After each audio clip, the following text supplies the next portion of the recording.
जय माता दी सभी को। मेरा नाम है डॉक्टर प्रतीक चौहान और आज मैं यहाँ बताऊँगा आपको कुछ ज़रूरी बातें।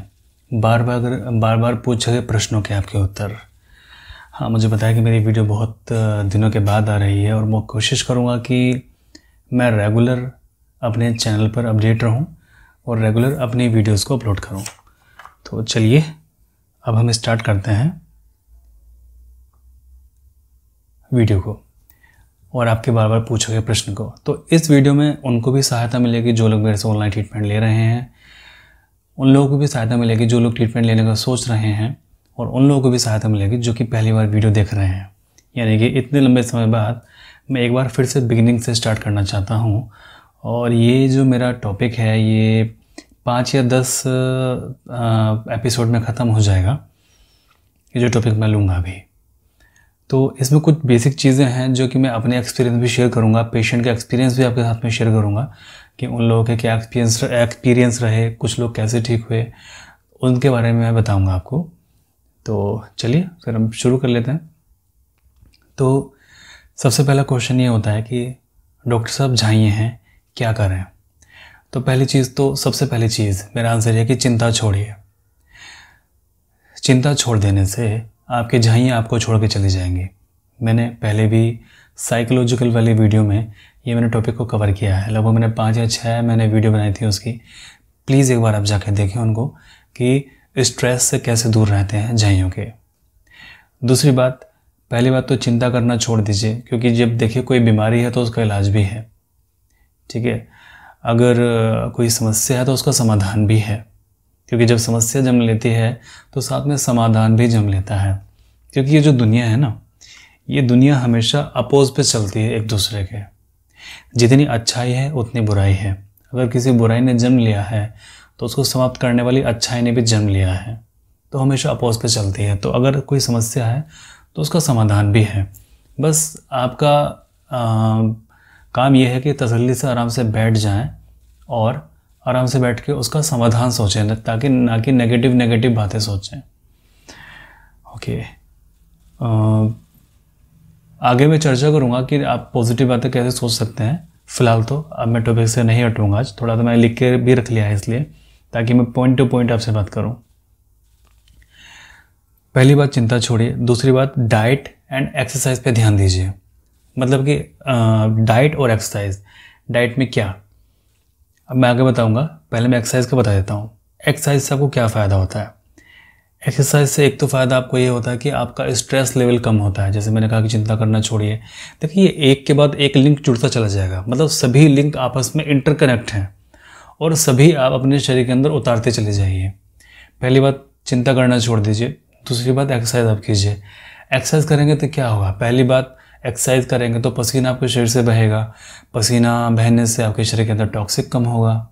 दूसरी बात, जब आप एक्सरसाइज करते हैं तो आपका स्ट्रेस का लेवल अपने आप डाउन हो जाता है। कैसे डाउन होता है? हमारे शरीर के अंदर 2 प्रक्रियाएं होती हैं। पहली होती है फ्लाइट रिएक्शन, एक होती है फाइट रिएक्शन।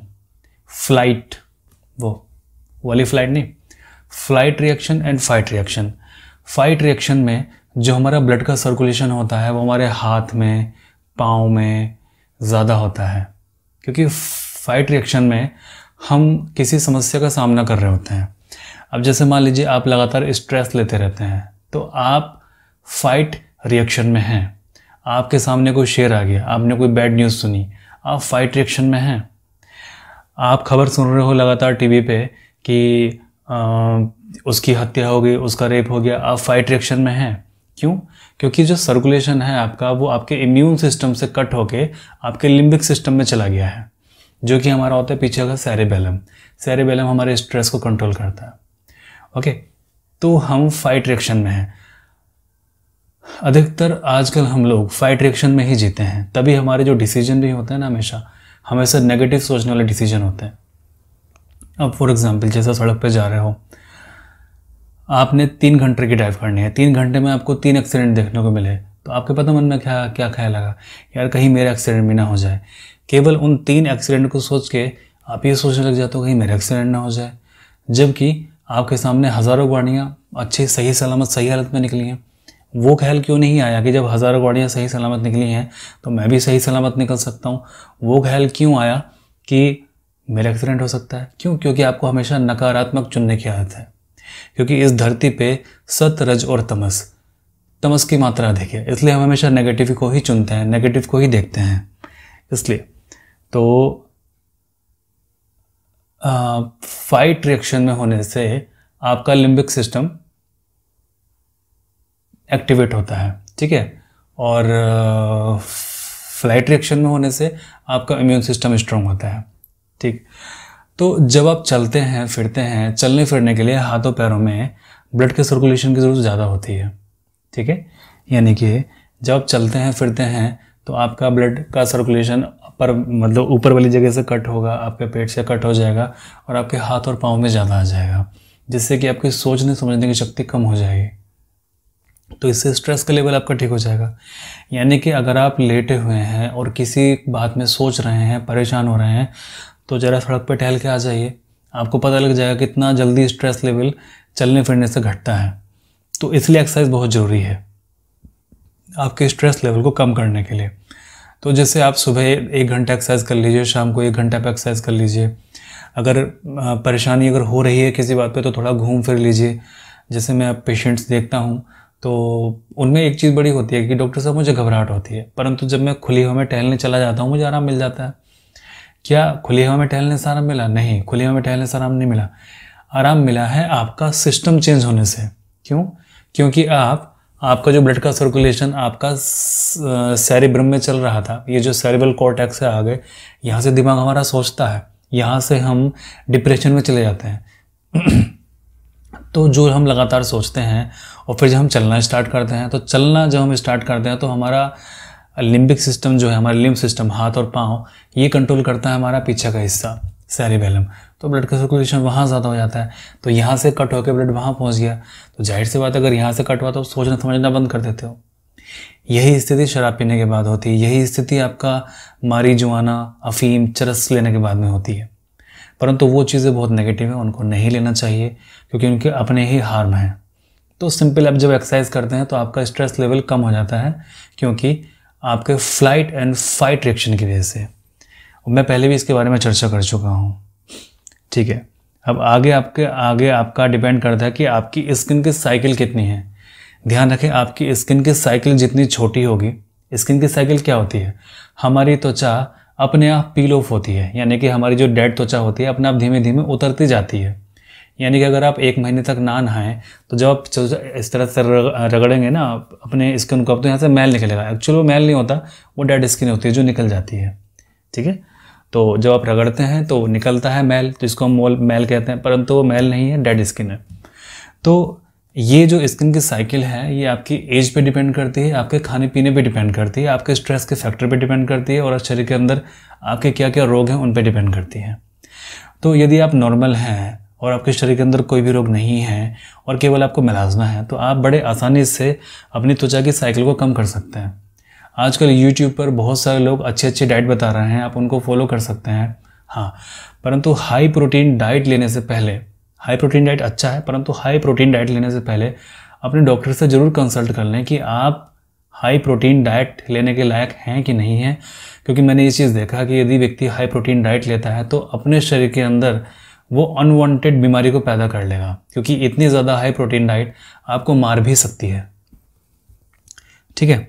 तो स्किन की साइकिल मेरा यहाँ टॉपिक है। तो जितनी बड़ी आपकी स्किन की साइकिल होगी उतना ही लेट आपको आराम मिलेगा, और जितनी छोटी आपकी स्किन की साइकिल होगी उतना ही जल्दी आपको आराम मिलेगा। स्किन की साइकिल को छोटा करने के लिए एक सेपरेट वीडियो बनाऊंगा, परंतु यहाँ पे छोटे मोटे टिप्स मैं आपको दे देता हूँ। पहली बात तो एक्सरसाइज आप कीजिए, एक्सरसाइज करने से स्ट्रेस का लेवल आपका कम होगा ताकि स्किन की साइकिल आपकी ठीक रहे। जिंदा चीज़ें खाइए। जिंदा चीज़ से मेरा मतलब नहीं है कि आज चलो चूहा घूम रहा है तो चूहा पकड़ के आपने खा लिया, उस तरह से नहीं। जिंदा चीज़ों से मेरा मतलब है कि खाने को पका के मत खाइए, खाने को अच्छे से धोइए और खाइए। जिंदा चीज़ में क्या होता है, जिंदा चीज़ में जैसे आपका हो गया फलों की चाट हो गया, सलाद आपका हो गया, ये सब जिंदा चीज़ है जिनको बिना पकाए खाते हैं। अंकुरित गेहूँ हो गया, अंकुरित दाल हो गई, ये चीज़ आप खा सकते हैं। नींबू आपका हो गया, मतलब सभी को जितना भी आप कच्चा खा सकते हो उतना आप कच्चा खाइए, सभी चीज़ों को अच्छे से धो के, ठीक है। तो यदि अगर आप 90% खाना 90% डाइट अपनी कच्चे खाने पे ले आते हैं, मतलब जिंदा चीज़ों पे ले आते हैं, डेड फूड नहीं खाते हैं। डेड फूड में क्या हो गया, पके हुए चावल, गेहूं पके हुए, और आपका ब्रेड, आपका बिस्किट, ठीक है, पका हुआ दूध, वो सभी चीज़ें। तो आपकी जो त्वचा की साइकिल है वो लंबी ही रहेगी, परंतु अगर आप उसको छोटा करना चाहते हैं तो सभी चीज़ें कच्ची आप ले आइए। अभी नवरात्रे चल रहे हैं, ओके, तो नवरात्र में आप इसका फ़ायदा उठा सकते हैं, ठीक है। मतलब पूरे दिन आप फल खाइए और पूरे दिन पानी ही पीजिए। अधिक से अधिक फल हो सके जितने मर्जी आप फल खाइए, 9 दिन तक अन्न को खाइए ही मत, ठीक है। साथ में स्किन के साइकिल को बढ़ाने के लिए आप ले सकते हैं विटामिन ई, जो कि आपके विटामिन ई के बारे में मुझे बताने की ज़रूरत नहीं है, बहुत ज्ञान है यूट्यूब पर। विटामिन सी के बारे में मुझे बताने की ज़रूरत नहीं है, इसके लिए भी बहुत अधिक ज्ञान है यूट्यूब पर। हाँ, जो बातें नहीं होंगी वो मैं अपनी वीडियो में बताऊँगा, जिसमें मैं स्किन के साइकिल पर जिक्र करूँगा। तो अगली तीसरी और चौथी वीडियो स्किन की साइकिल के ऊपर ही रहेगी। तो उसके लिए देखिए, उसके लिए ज़रूरी है कि आप चैनल को सब्सक्राइब कर ले। वैसे मैं कभी आमतौर पे बोलता नहीं हूँ, आप लोग बहुत समझदार हैं, जिसको जानकारी अच्छी लगती है वो सब्सक्राइब कर ही लेता है चैनल को। तो परंतु स्किन की साइकिल है और स्किन की साइकिल के ऊपर वीडियो बनाऊंगा, जो कि बहुत ज़रूरी है आपको झाइयों को ठीक करने के लिए। तो बहुत ज़रूरी हो जाता है कि आप सब्सक्राइब कर लें। सब्सक्राइब नहीं करेंगे तो मे भी हो सकता है कि वीडियो छूट जाए आपकी। तो स्किन की साइकिल में आपका आगे, पहली बात तो बहुत अच्छे से आप डाइट लीजिए। जिन लोगों ने खुद को ठीक किया है झाइयों में, वो लोग बहुत अच्छी डाइट बता रहे हैं, उनको आप फॉलो करें। परंतु हाई प्रोटीन डाइट लेने से पहले या ओमेगा 3 लेने से पहले अपने शरीर की प्रकृति जान लें और अपने डॉक्टर से कंसल्ट करने की, डॉक्टर साहब मैं हाई प्रोटीन डाइट ले सकता हूँ कि नहीं ले सकता हूँ।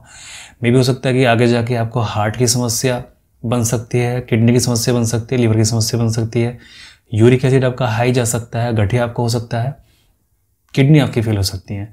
सबसे ज़रूरी चीज़ ये है, मतलब मृत्यु आपकी हो सकती है, ब्लड प्रेशर आपका हाई रह सकता है। तो उतना मत जाइए, ठीक है। अपना केवल खाने पीने में अपने चेंजेस कीजिए, ठीक है। अब इससे आगे क्या करें जब आपको झाइयाँ हैं? तो फिर आप सुबह उठ के लार लगाइए। आप मेरी पुरानी वीडियोस पढ़ी हुई हैं, कोकोनट ऑयल लगाएं और घी लगाएं। इन तीनों में से जो भी चीज़ आपको सूट कर रही है वो आप लगाएं। तो अब ये सभी चीज़ें करने के बाद में क्या चीज़ें हो गई? पहली बात तो अपनी चिंता छोड़ दीजिए, दूसरी बात डाइट, तीसरा एक्सरसाइज, चौथा स्किन की साइकिल पे आप ध्यान दीजिए, और पांचवा लार, कोकोनट ऑयल या घी। अभी 5-6 चीज़ें मैंने आपको बता दी हैं। अब यहाँ से आपकी झाइयाँ ठीक होनी शुरू हो जाएंगी, और बहुत सारे लोगों ने तो ये करके अपनी झाइयाँ 100% ठीक भी कर ली हैं। कुछ लोग ऐसे होते हैं कि 70-80% झाइयाँ ठीक हो गई, 20% झाइयाँ ठीक हुई और आके अटक गई हैं। तो अब सही समय है ट्रीटमेंट लेने का आपका। तो जब आपकी झाइयाँ ठीक होना रुक जाएं, तब आप ट्रीटमेंट स्टार्ट कर सकते हैं। अच्छा, इसमें एक चीज़ भी है कि ये सभी चीज़ें करने के बाद भी लोगों को असर नहीं पड़ता। मतलब ये सारी चीज़ें, चिंता भी छोड़ दी, डाइट भी ले रहे हैं, एक्सरसाइज भी कर रहे हैं, स्किन की साइकिल भी उन्होंने, मुझे नहीं पता कि स्किन की साइकिल छोटी हुई है कि नहीं हुई है, क्योंकि स्किन की साइकिल का ही सबसे बड़ा इसमें रोल होता है। लार भी लगा रहे हैं, कोकोनट ऑयल भी लगा रहे हैं, घी भी लगा रहे हैं, डाइट भी बहुत अच्छे से फॉलो कर रहे हैं, हाई प्रोटीन डाइट भी ले रहे हैं, ओमेगा 3, ओमेगा 6, आयरन, मल्टीविटामिन, सब कुछ कर लिया, नहीं हो रहा है। तो अब ट्रीटमेंट आप स्टार्ट कर लीजिए। ट्रीटमेंट में हमारे क्या होता है? ट्रीटमेंट में हम रूट कोज पे ध्यान देते हैं। जैसे झाइयाँ आपकी क्यों ठीक नहीं हो रही हैं? मेन चीज़ ये है कि झाइयाँ आपकी क्यों आई शरीर के अंदर, वो इतना इम्पोर्टेंट नहीं है। क्या चीज़ झाइयों को ठीक नहीं करने दे रही है, वो ज़्यादा इम्पोर्टेंट है। तो उसके लिए हम अपने पेशेंट से बात करते हैं, 10 या 15 मिनट के अंदर, या 7 से 10 मिनट, 15 मिनट, हद से हद इतनी बात होती है पेशेंट से आजकल, क्योंकि इतने में ही सही जानकारी और पूरी जानकारी मिल जाती है। तो उनसे बात करने के बाद में उनकी हम पहले तो साइकोलॉजी की तरफ ध्यान देते हैं। साइकोलॉजिकल बेस पे हमारी दवाई काम करती है कि आपका स्ट्रेस लेवल भी दवाई से कम हो। दूसरा, आपकी जनरल हिस्ट्री लेते हैं। जनरल हिस्ट्री में क्या आपके लेते हैं? जैसे कि आपका भूख प्यास कैसा है, खाने में इच्छा क्या है, नींद कैसी है आपकी, पसीना कैसा आता है आपको, लैट्रिन पेशाब कैसा होता है आपको। अगर आप महिला हैं तो पीरियड्स की हिस्ट्री में अब हम पूछते हैं, लिगोरे तो नहीं हो रहा है आपको, पीरियड्स जल्दी होते हैं कि लेट होते हैं कि नहीं हो रहे हैं, और शरीर के अंदर कौन कौन से आपके अलग अलग रोग हैं, शरीर के अंदर क्या क्या बीमारियाँ हैं, बीमारी के बारे में क्या ये सभी जानकारी लेके हम पेशेंट का ट्रीटमेंट स्टार्ट कर देते हैं, ठीक है। तो मेडिसिन ये सभी चीज़ें कवर करके चलती है, ताकि जिससे कि 1 या 2 या 3 महीने में रूट खत्म हो सकती है। चलिए, अब ये वीडियो उनके काम की है जो लोग ट्रीटमेंट मेडिसिन ले रहे हैं। अब आगे पहला क्वेश्चन पेशेंट का ये होता है कि डॉक्टर साहब मेडिसिन कब पहुँचाए, मतलब बात तो उन्होंने कर ली, अब आगे क्या, आगे क्या के लिए। हाँ, पहली चीज़ तो ये, अब आप ट्रीटमेंट कैसे ले सकते हैं। ट्रीटमेंट लेने के लिए ये 2 नंबर स्क्रीन पर दिए हुए हैं, इन नंबर पर आप व्हाट्सअप करें या फिर कॉल करें। कॉल नहीं पिक होती है तो सिंपल आप व्हाट्सएप छोड़ दीजिए। व्हाट्सएप का आपका 24 से 48 घंटे में आपका रिप्लाई आपको मिल जाएगा। ठीक है, ट्रीटमेंट का प्रोसेस वहाँ पे बता दिया जाएगा, वो प्रोसेस आप फॉलो करें। अपॉइंटमेंट की डेट और टाइम आपको बता दिया जाएगा, उस समय मैं आपको खुद कॉल करूँगा। ओके, मैं सोच रहा हूँ कि पहले से प्री वीडियो बना दूँ कि आप कॉल करके आप मतलब क्या क्या चीज़ें आपको पूछी जाएंगी और किन किन चीज़ों का प्रिपरेशन आपने करनी है। ठीक है, अब तो मैंने भी जो है अपना रिकॉर्ड रखने का सिस्टम बहुत एडवांस कर दिया है अपना। तो चलिए, आपने ट्रीटमेंट स्टार्ट भी कर लिया है। अब अगला क्वेश्चन ये होता है कि सर मेडिसिन कब पहुंचेगी। मेडिसिन हम बाय पोस्ट, जो गांव के एरिया है, बाय पोस्ट हम पहुंचाते हैं। देश विदेश में जैसे अमेरिका हो गया, कनाडा हो गया, इंग्लैंड हो गया, रूस हो गया, और आपका स्पेन में तो खैर नहीं जा रही है, स्पेन की मेडिसिन बनी रखी है मेरे पास है, बट अभी बंद है स्पेन का। पोलैंड, नाइजीरिया, यहाँ पे साउथ अफ्रीका, यहाँ पे हर जगह हम दवाई भेज रहे हैं अपनी। तो वहाँ से बाई पोस्ट चली जाती है और हद से हद 10-15 दिन के अंदर उन लोगों को मिल जाती है। हाँ, कोरियर चार्जेस उनको अलग से पे करने पड़ते हैं। और यहाँ पे जो इंडिया में जो गांव के इलाके हैं वहाँ पे कोरियर की सुविधा उपलब्ध नहीं है, तो बाई पोस्ट हम भेज देते हैं, कोरियर के द्वारा भेज देते हैं।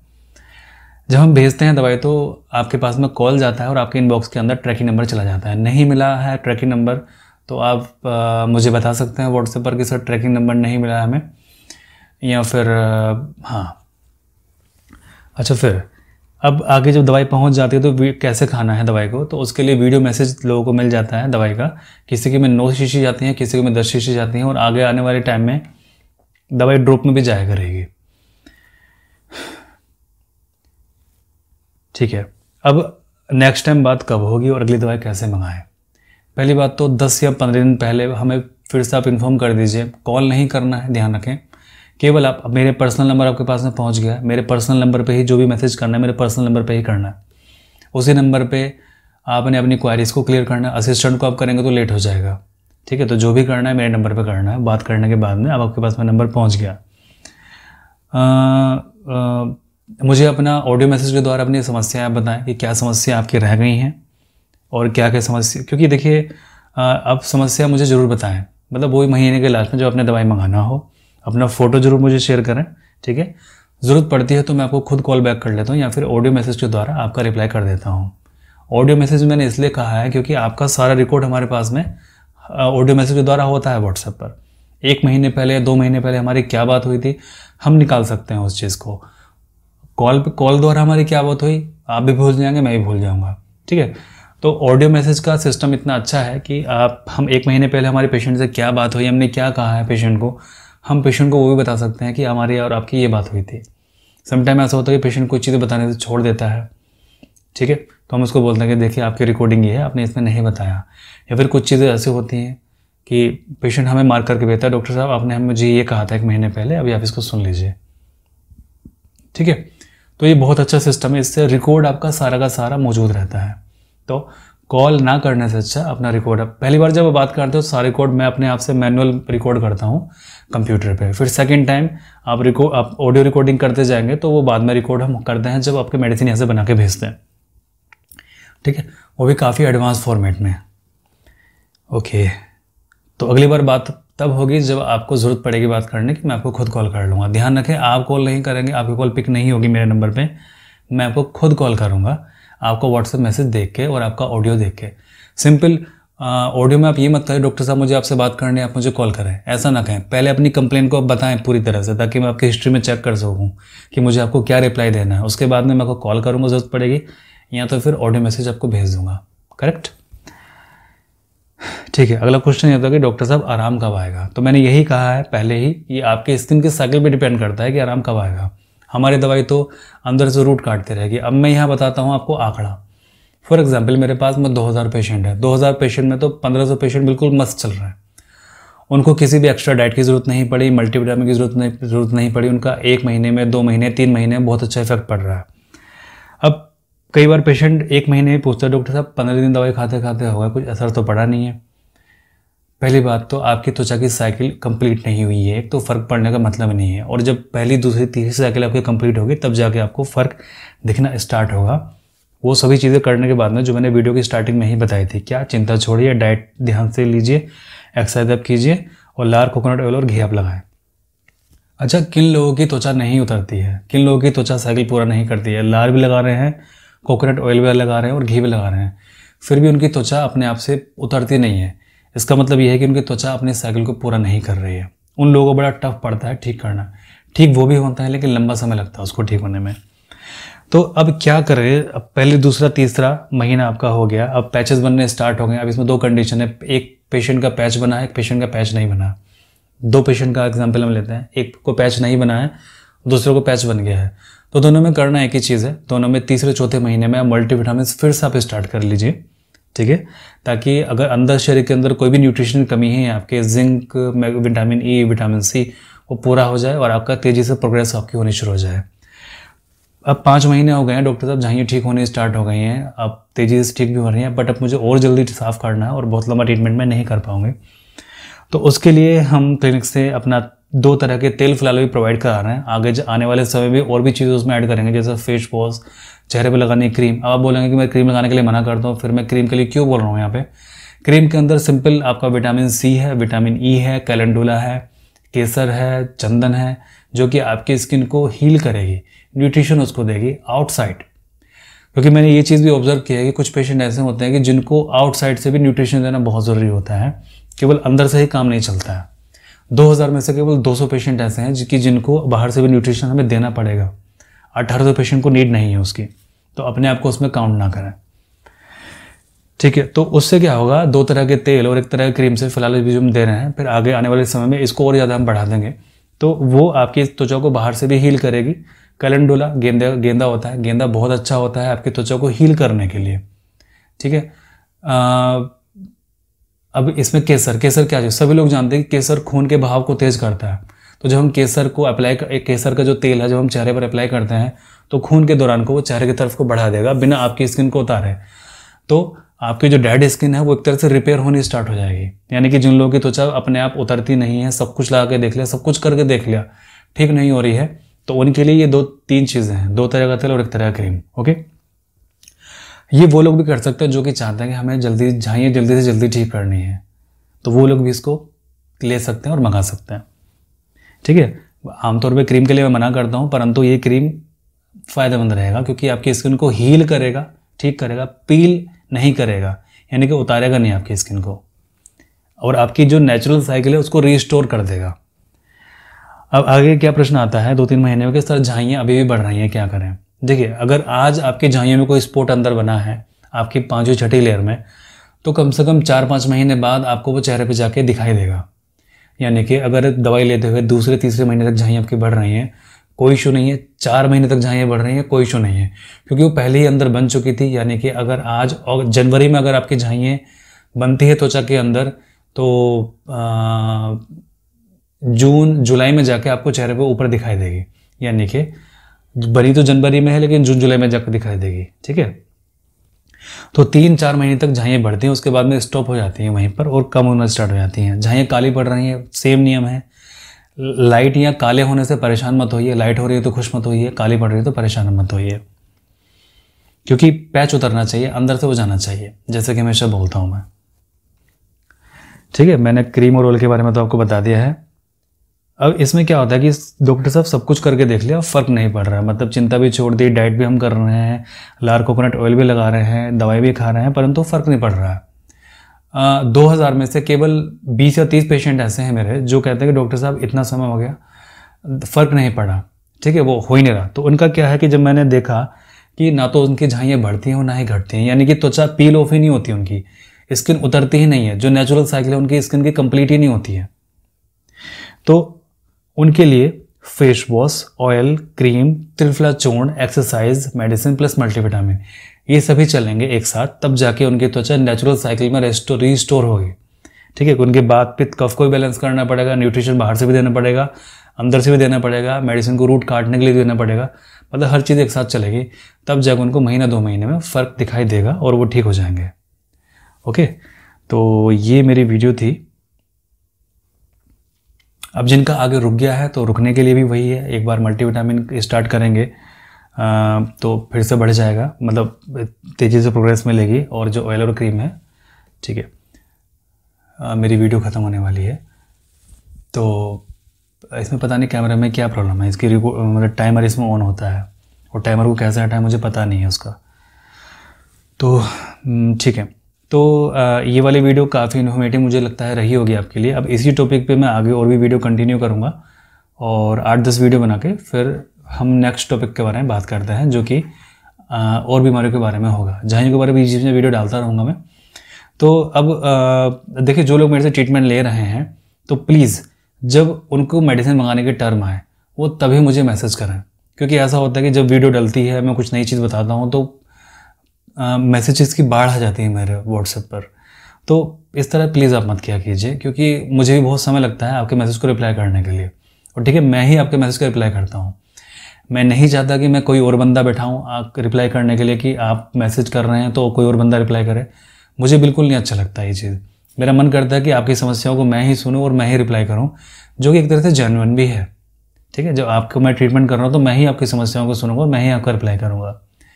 1-2 बार मैंने बैठाया भी, बट मुझे उनका काम नहीं पसंद आया और मुझे लगा कि नहीं यार, ये जस्टिस नहीं है आप लोगों के लिए, मुझे ही करना चाहिए। तो प्लीज़ इस चीज़ का आप ध्यान रखें कि बार बार मैसेजेस आप ना करें और मैसेज को पूरा एक बार में करें, और जब आपका टर्म आए अगली बार दवाई मंगाने का तभी आप मुझे मैसेज करें। ठीक है, और कोशिश करें हमेशा कि 2 महीने की दवाई आप मंगाएं। 2 महीने की दवाई बहुत अच्छे से, ज़्यादा अच्छे से काम करती है। ओके, तो ठीक है, इसमें जो भी प्रश्न हैं आपके नीचे आप मुझसे ज़रूर पूछिएगा कि आपके क्या प्रश्न हैं नीचे। आपके प्रश्नों का मैं उत्तर मैं अवश्य दूंगा।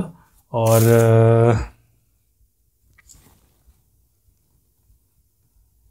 ठीक है, और तो कुछ मुझे कहना नहीं था, तो अपने प्रश्न आप इसमें ज़रूर पूछिए कि मैं कि क्या प्रश्न आपके हैं। ओके, और जो लोग ट्रीटमेंट ले रहे हैं मुझसे, तो वो लोग उन्हें कोई भी अगर पूछना है तो अपने टर्म पे ही पूछें, मेरे से सीधे व्हाट्सएप पर आप पूछें, मैं आपको ऑडियो मैसेज के द्वारा उसका रिप्लाई दे दूंगा, या फिर इस वीडियो के नीचे कमेंट बॉक्स में आप पूछ सकते हैं। ओके, बाकी जल्दी ही मैं अपने जो पेशेंट्स हैं उनके एक्सपीरियंस आप लोगों के सामने शेयर करूँगा।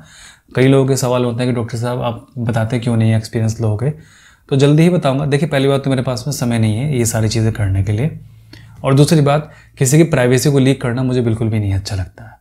ओके, तो और ये नियम के खिलाफ भी है और ये मानवता के खिलाफ भी है कि यार किसी के प्राइवेट लाइफ या किसी की प्राइवेसी या किसी का फ़ोटो या वीडियो शेयर नहीं करना चाहिए। आगे जाके क्या हो सकता है उसका आप लोगों को इसका अंदाज़ा नहीं है, क्योंकि मैं इस फील्ड में 10 साल से हूँ, तो मुझे बहुत अच्छे से अंदाज़ा है कि आगे जाके इसका क्या दुष्परिणाम होता है वीडियो पे। ठीक है, और चैनल पे और बंदे के साथ में या फिर मेरे साथ में। ओके, तो आई होप कि वीडियो आपको पसंद आई होगी या आपको बहुत अच्छे समझ में आ गई होगी। पसंद या नापसंद की तो कोई बात ही नहीं है इसमें, तो आपको वीडियो समझ में आ गई होगी। चलिए, प्रार्थना करूँगा कि आप जल्दी स्वस्थ हो जाएं, जल्दी से आप ठीक हो जाएं और परमात्मा सभी का भला करें।